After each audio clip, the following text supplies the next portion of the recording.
I'm going to teach you how to make some bath salts with lavender essential oil and basic Epsom salts.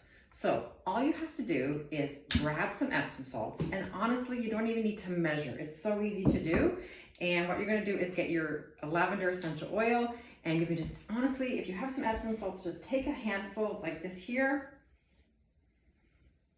and put a drop or two of lavender essential oil right into the Epsom salts, and then you can just sprinkle that right into the bathtub, right into your water. And if you would like to put in a little drop of coconut oil, like so, for some extra moisture, it's so simple and easy to make.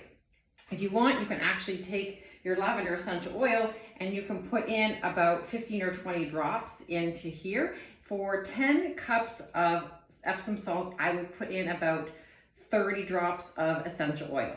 Also, lavender is such a powerful oil. I call it the Swiss Army knife oil in our house. We use it for cuts and burns. I use it for my skin for the glow serum.